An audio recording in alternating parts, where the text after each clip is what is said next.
Hi, Michaela. Hello, Steve. So today we're continuing our recent series of podcasts answering viewer questions on sex, intimacy, and things of that nature. Great. And the first question today is, can we place too much importance on having the sexual intimacy we want in relationship? I have my own sexual practice and would love to try simple things with breath, energy, and opening more to the subtle and spiritual experience of sex, for both pleasure and mystical interest and healing. And just fun and intrigue over what the body is capable of experiencing. My husband is against it for his own reasons. In the grand scheme of things, how important is sex really in the part it plays in a happy relationship long term? Well, to me, there's a few questions in there, and they're not necessarily related. So what I'm hearing here from whoever wrote this in is she wants to experiment in sex, and he doesn't want to experiment in sex, let's say in the sexual yogic realm, which is what she's talking about.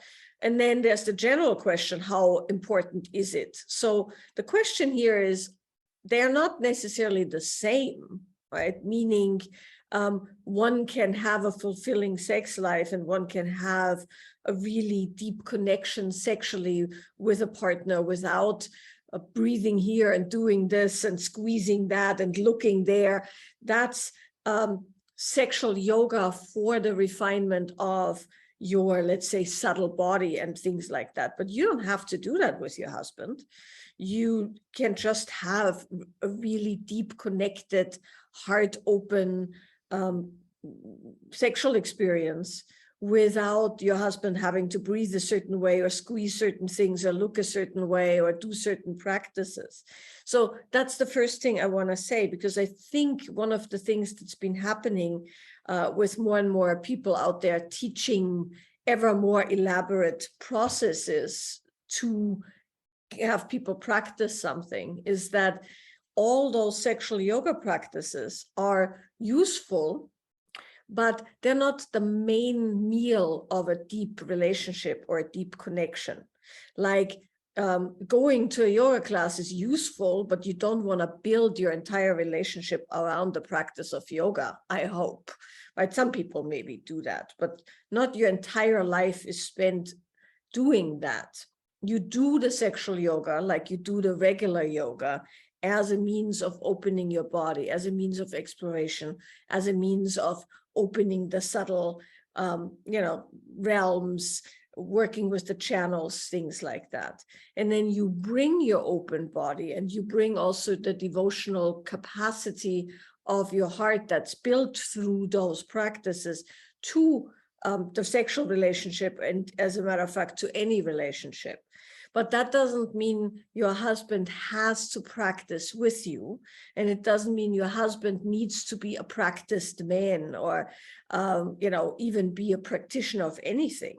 You can just fully bring your practice to the occasion without ever saying a word and reap the benefits of your practice. And furthermore, when you're not insisting that he does certain things, he's going to relax and have a deeper connection. Because a lot of times, why particularly the male in a couple, right? You have a husband, so this is sometimes different in other configurations, but often why the male in the couple doesn't want to do those things is that it sounds as if he's not doing it right unless he does all the complicated stuff, or the kind of practices that were prescribed to him are not practices he wants to do for all kinds of reasons. They could be reasons of it taking him away from the connection, reasons of having to practice those kind of things, diminishing the erection, or causing no or too soon ejaculation or things of that matter. So it's important to completely divorce, so to speak, the sexual play and enjoyment that you want to have with your chosen partner from the practice of sexual yoga. They're not the same. And so that's really, really important. Should you practice things that give you enjoyment? Should you practice things that allow you to have deeper access to your own body? Absolutely. Does your husband have to do it? No, absolutely not. It doesn't necessarily make it better. It's interesting when both people want to practice something together for the sake of the practice. That's great. But if he doesn't want to do that, you can still bring your practice to the sexual occasion and reap the benefit of your practice. So then this next question is sexual engagement in a relationship important in general? And the answer to that is it depends on the people who are in that relationship. So what I mean by that is, for some people, sex and the play of the erotic and the enjoyment and the flirting and the tussling is really, really important. And for some people, it's only important in the sense that they enjoy it. And if it wasn't there, that would be sad and something would be missing, but it's not the main course of the relationship. And for some people, it's not that important. For a number of reasons. They might have trauma, they might just not be in a phase of their life where they're interested, they might have other emphasis in the relationship. So it really, really depends on where you are in your relationship. And typically in a longer relationship where two people are committed to going a path together and having a life together, that sexual part waxes and wanes for all kinds of reasons: children, stress, illness, desire, lack of desire, or a lot of desire suddenly. And there's external factors and internal factors. So the important piece is not how much sex do you have or do you have sex. The important piece is, are both people basically happy with how it's going?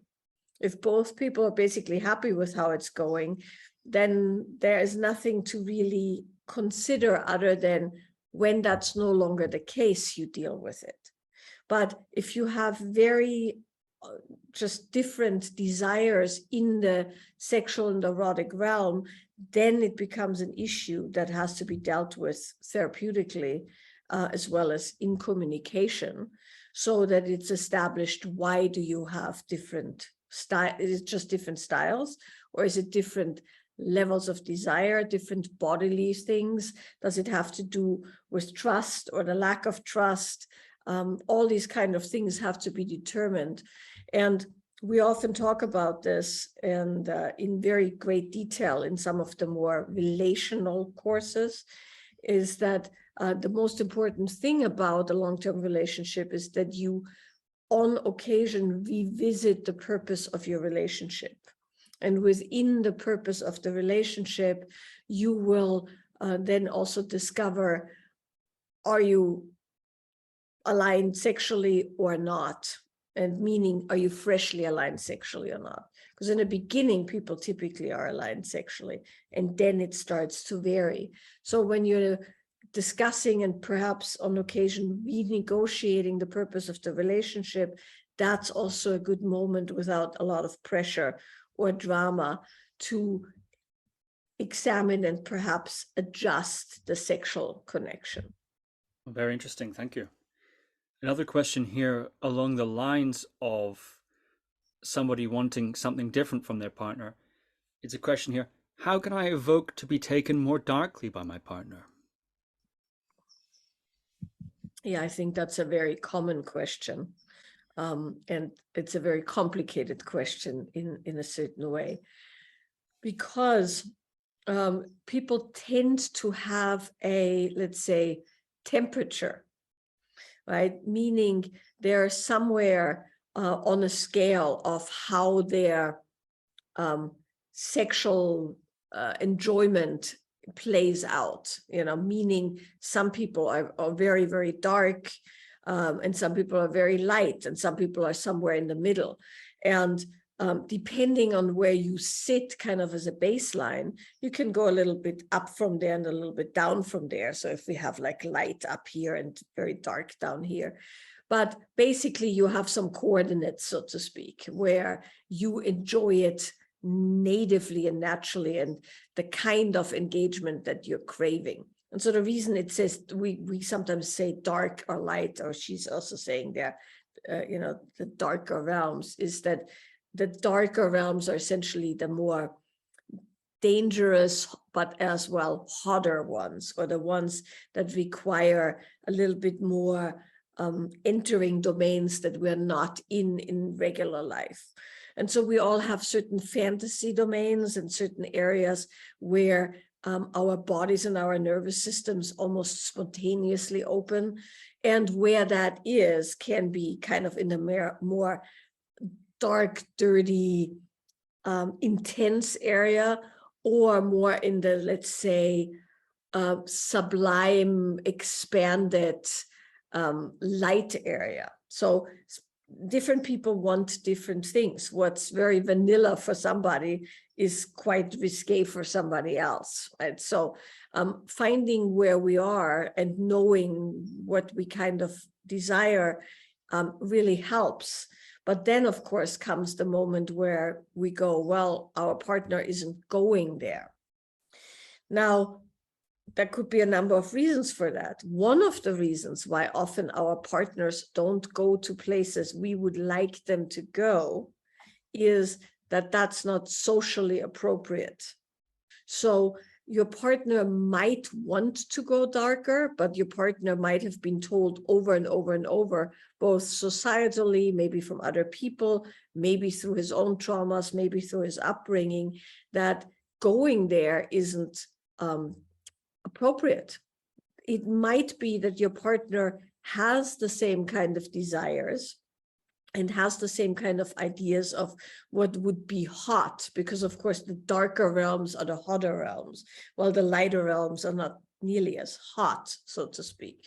So, but your partner might not know how to do it, because how would he know? It's not exactly something that people get trained in. Or he might have been told before that that's not okay, or he might have been told by society it's not okay. So that's something to examine. It might also be that your partner just has different preferences, and maybe he doesn't like going dark for whatever reasons, just as a personal preference. But essentially, how you bring your partner into your realms is by, in a non-sexual occasion, meaning not while it's happening, just explore that a bit. And there's many ways you can do that. You can just essentially say, I have some fantasies I want to play with, and detail those fantasies, right? Or if you don't want to be quite as prosaic about it, you could write a little note and leave it somewhere with some fantasy that you would like to engage in. Or you could show your partner a movie or a book, or, any kind of, let's say, material that has those kind of things in it and says, this is something that turns me on. I think this is hot. Right. And then you'll probably get some kind of a response that's like, oh God, no, or, this is kind of interesting. So that's a safe way to start. It's not the sexiest way to start, but it's a safe way to start, simply because that way you can find out what is the issue, what is the hang up. And being able to discuss things of an erotic and sexual nature without that causing either incredible drama or total shutdown is a good thing in a relationship. Do you always want to do it? No, because it takes the hotness out of things. But if you don't know what your partner wants, then it's the way to start. And then let's say your partner says, yeah, I'd like to play around with that, I just don't know how. Then you've established a certain kind of a playground. And then it's play, not work, and not some horrible chore that needs to be done. But then you can experiment. So at that point, then, you'll experiment with different things. Maybe I don't know, you've always wanted to tie up your partner or be tied up. So you'll do that. You'll play around with it. You experiment, you research, and you do it in a way that when something doesn't go quite right or when things get a bit awkward, you can laugh about it and you can adjust things. And eventually you get to a place where that play then can actually be quite sexy. But that's typically not always how it ends up when two people are exploring. You have to have that kind of play quality. Now, if your partner does things that you enjoy in the, let's say, darker realms, then it's very important that you make appropriate signs and noises that you enjoyed that. Right? And that's important as well, because often when something is actually really, really good, we don't give a lot of verbal or let's say, bodily feedback, because we're kind of, oh, it's so good for a moment that we kind of go still, or we kind of go suspended, or we want to hold on to it, so we don't actually react. But of course, when you're with another human, you will have to show your enjoyment, and you have to show that it's good, or you have to show your surprise or your pleasure or your displeasure, as a matter of fact. Otherwise, they can't navigate you. But that's the secondary thing. If you're already in the kind of play and in the tussle, then you have to give very strong bodily feedback. But first, you might want to out what it is. And there's lots of literature these days, and lots of visual material and lots of written material. There's a whole genre now. I've seen people write that kind of stuff on Kindle, where you can download endless erotica in all kinds of different domains, from the very, very, very dark to the very, very, very light. So I hope you get to have a little bit of fun. Oh, very interesting. Thank you. Here's another question, similarly expressing dissatisfaction with the partner. Men are not where their women want them to be. They are struggling. Why? Oh, wow. That's an interesting question. I don't know which one of the cans of worms shall we open. They're all cans of worms. The first thing, of course, is which women want which men to be somewhere. Where, where right? exactly? Can we have a grid reference for that? Right.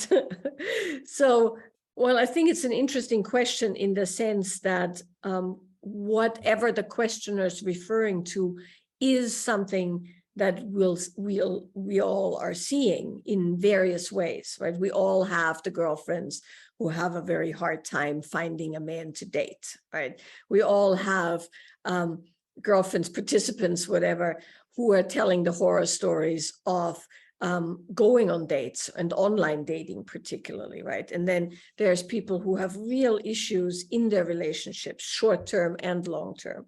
So I do think the whole relational landscape has changed to the point where there is a lot of dissatisfaction. And I actually have heard from someone who teaches only men that in fact, the men are struggling. And so this woman, and I'll talk about that in a second. And so this woman is talking about men are not wanting to be or men are not being where they should be. And I think one of the really, really big things that's happening is that the expectations don't line up at all from both sides. And so what I hear from women, right, my own friends as well as the people we're teaching, is a lot of dissatisfaction with where men are. And what I've heard from men, particularly from men who are teaching or coaching or counseling men, is that men have incredible dissatisfaction with the state of relationship. And I think that clash of those two is getting much more pronounced. right? And so I'm going to just talk first about this question, which is this particular questioner saying, essentially, why are men not where they should be? Well, where should they be? That's the important piece. What is expected of them? And that question then slices into, are we, I'm going to now make the big generalization, the capital we of the women that this questioner is making, right? It's much more nuanced than that, of course, but just for the fun of it, right? We'll start with the big we. Are we as women having unrealistic expectation of men or of ourselves? Right? That's the first thing to consider. And then the second thing is, are what we want, or is what we want out of a relationship with men, what men want out of a relationship with a woman? That's, I think, where a lot of the rub is at the moment, that's no longer clear. I think things have shifted both through, things like online dating, available dating pool, as well as shifts in relationships, in long-term committed relationships. And then, of course, the pandemic and everything that came with it. The question is what we want men to be really what men want to be? And also, is what we want men to be really what men are? And that's also very, very important, because I think a lot of us nowadays make the mistake to believe that our intimate partners have to be everything for us, not just the person with whom we, let's say, have an intimate sexual relationship or build a life in the, let's say, parenting, life companion relationship, but we want them to also be our best friend, and want them to be maybe our business partner, and the person who supports all kinds of creative pursuits and all of those kind of things. And so it's not as clear cut as it used to be, that your intimate partner had a certain role and other things were done by other people. Now it's like this expectation, your special person does it all. So if that's your expectation, that is definitely an expectation that's going to crush any human, man or woman alike. You can't be everything for one person, and you shouldn't have to be everything for one person. And based on that person's gifts and tendencies and personality, asking that person to be certain things that they're not is actually quite brutal. You're saying, I don't like who you are, I need you to be this. And that in itself is going to make for a very unpleasant aspect of that relationship. Because if you come into, let's say, a date or a relationship with you are struggling, I don't like who you are not measuring up, that will set the tone for the relationship as something that's extremely critical and extremely demanding and high maintenance. And now, from the man's viewpoint, I've heard from quite a few men recently that they're actually not willing to be in situations that are as demanding and as high maintenance and as explosive as they perceive them, based on that constant criticism, on that constant demand for more or different, or for them to be something that they're not. So when we look at a question as wide as why are men not who we want them to be? Well, maybe they've never been that, because it's an unrealistic expectation, or they're no longer willing to do certain things because the playing field has changed, or because the demand is so high that they can't fulfill it, because they're also exhausted. They also went through a pandemic. They also are scared or stressed or, overly demanded upon. And it's just no longer,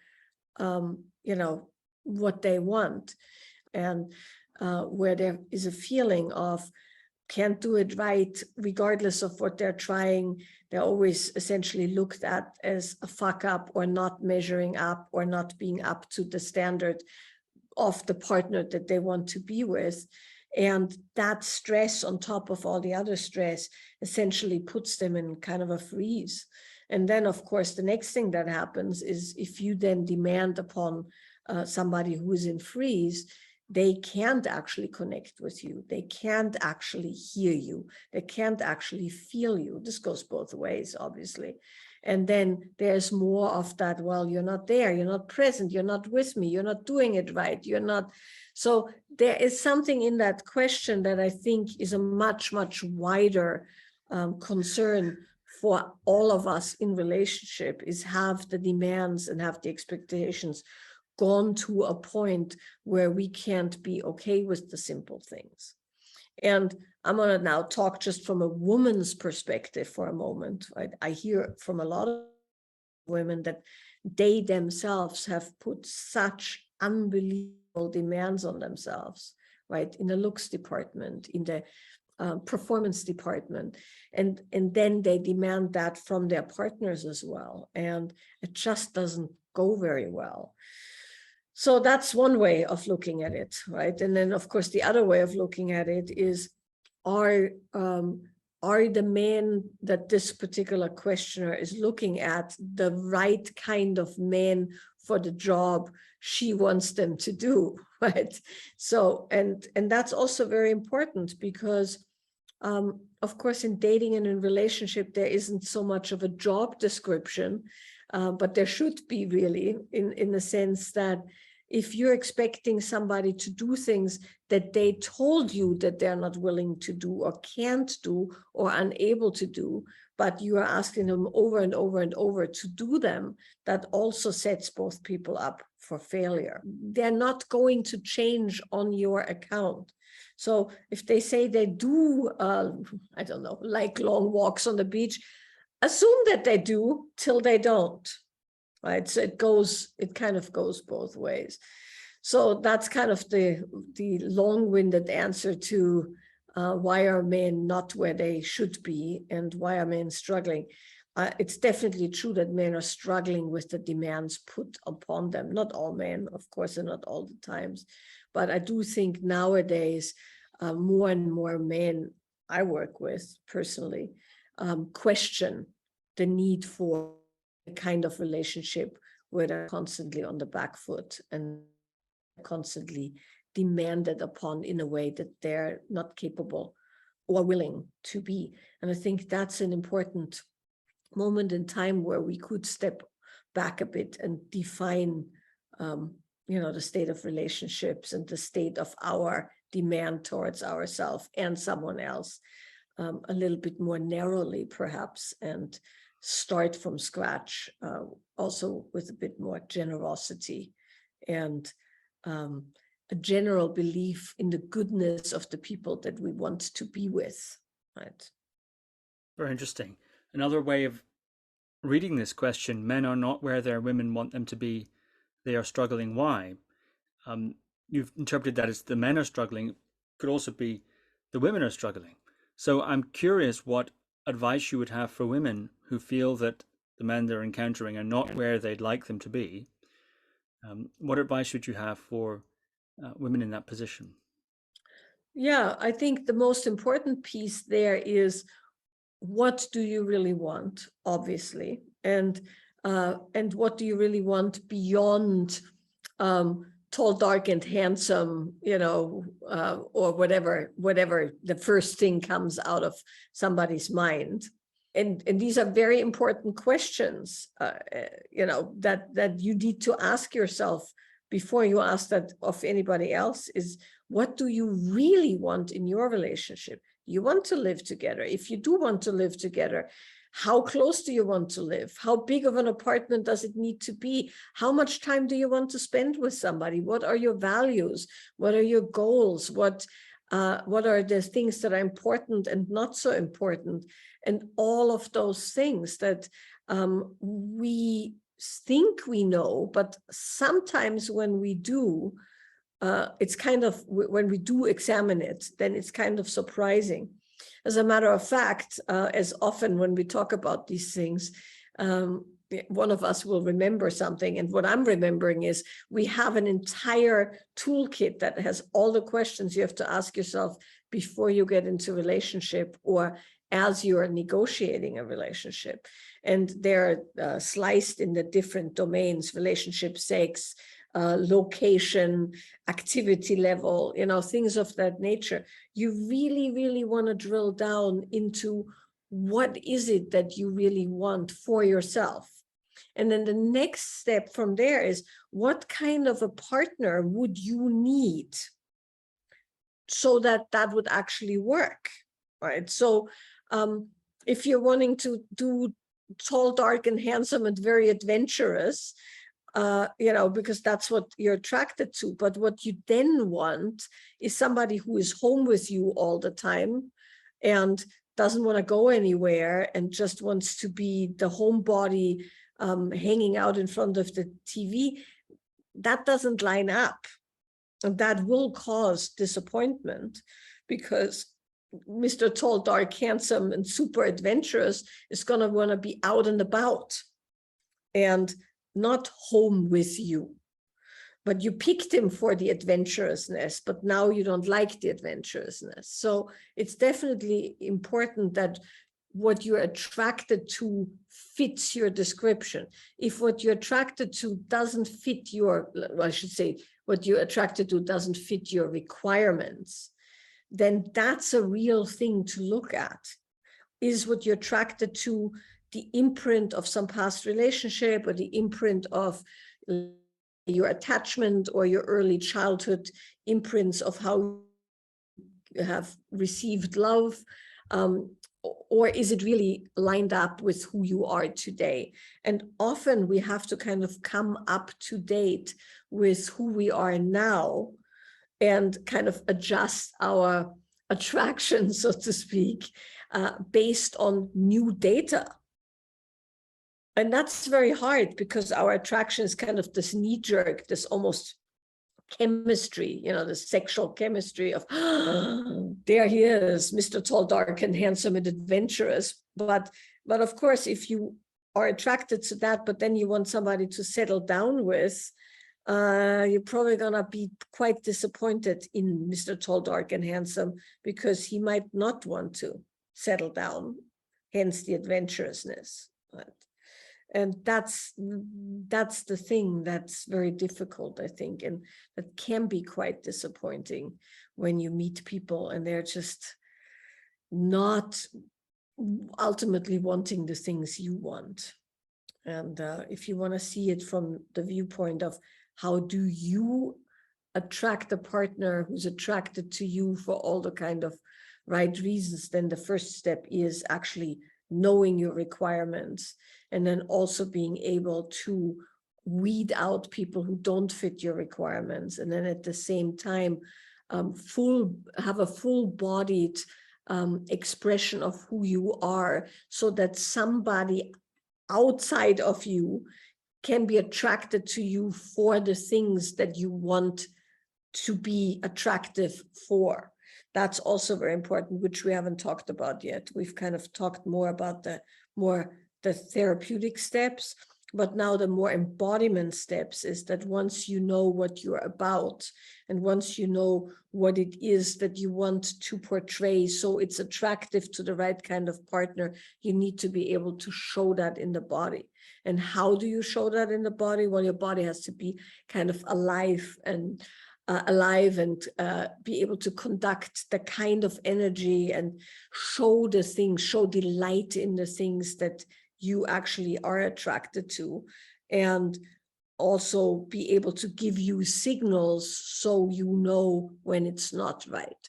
So a good embodiment practice, a good connection to your, let's say, feeling body, that's the intuition as well as just the messages your body sends, is super important. And that's definitely something to cultivate in order to find a partner that fits better with your actual profile versus your, let's say, knee-jerk sexual attraction profile. So then the last thing I want to say about that is that, of course, when there is people out there that are not meeting your standards, rightly or wrongly, doesn't matter. They're not meeting your standards, right? The kind thing to do is give those people a pass. This is always true, not only in the sexual and relational domain. And what I mean by that is if you're entering into a relationship with somebody who is not up to your standards, they have to constantly suffer your subtle or not so subtle disapproval. And they have to constantly suffer you settling for less than what you think is appropriate for you. Might be fine for someone else. It might be fine for no one, but you're essentially putting somebody in a stress situation where they're not good enough. They're not good enough for you. And you can bet that that's a very, very tough spot for anyone to be in. And we know that, ourselves, how often, you have the subtle feeling that if you were just better or skinnier or blonder or younger or whatever the hell it is, right, then it would be okay. And that can also go the other way around. So it's important to understand that when somebody isn't your person, then it's a kind thing for both people to stop having that engagement instead of going, but I can fix it. And I've said this many, many times in many, many podcasts. Women have a tendency to date potential. They can see the greatness in a man, and then they will take it upon themselves to bring out the greatness. And there's lots of kind of little sayings about that, right? Behind every great man stands a, great woman, or things like that. It's somewhat assumed that we can fix a guy up, and then when we fix him up, he's going to be great. The problem with that is that subtle understanding that it's not quite right. And that's not a place to live for anyone, either, in either direction. The question is always, if the person would never change, would you want to be with them? If the answer is yes, great, continue and enjoy the fruits of your joint explorations towards development and growth and just living a life. But if the answer is this person as he is right now is not up to my standards, then you must step away. That's very, very, very important. And then that also saves a lot of the heartache of, well, men are not up, they're not up to it. That might be true. And then those are not your men. And you're going to just then have to find where are your men and what kind of men are those men and who are you in relationship with those men so that you bring out those men in the crowd, so to speak, and also so that those men are attracted to what you have to offer. So it's quite nuanced, but the good news is there is good men out there. Actually quite a few good men out there, but they might not exactly present the way you think they should be presenting on one end. They might also not be attracted to you for what you are presenting as a second consideration, or they might be exactly what you want, but you don't have the imprint for that yet, or you're not looking in the right place. But I'm actually quite positive that there is plenty of good people out there who you might not recognize to begin with, just based on not having defined things quite the full way for yourself. Well, thank you very much, Michaela. And that's all we've got time for this week. Thank you. Thank you.